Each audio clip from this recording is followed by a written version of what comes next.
administration's economic accomplishments despite a global pandemic that has eliminated millions of jobs, perhaps permanently in some cases. A federal judge in Houston is rejecting a last-ditch effort by Republicans to invalidate nearly 127,000 votes in the Democratic-leaning Houston area because the ballots were cast at drive-through polling centers put in place during the coronavirus pandemic. The suit brought by conservative Texas activists seeking to invalidate the ballots in Harris County, where a record 1.4 million early votes have already been cast. The Texas Supreme Court rejected a similar argument over the weekend. The judge hearing today's appeal said opponents to the drive-through centers had no legal standing to sue. The judge did question whether under state law someone is allowed to vote from their car.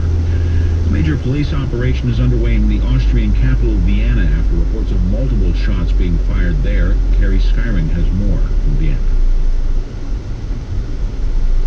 Austria's Interior Ministry says this is being treated as a terror attack, and there may be a number of attackers. Unconfirmed reports from bystanders claim numerous shots were fired in the vicinity of the city's main synagogue. However, the head of Vienna's Jewish community says the synagogue was closed and unoccupied at the time.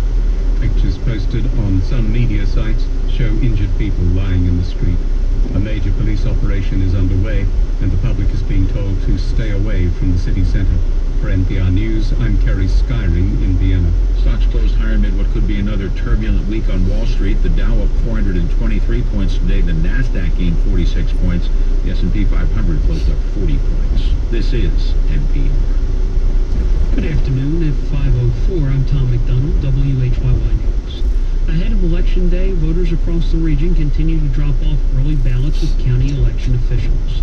North Philadelphia resident Harold Pine waited at the satellite election office set up at the Leah Center on Temple University's campus. I'm voting for Joe Biden because I think he's the only rational and sane choice this election cycle. I live with people who are at risk for the COVID virus, and so I want to do my part to make sure that they're safe and not expose myself to more people on Election Day at an actual voting place.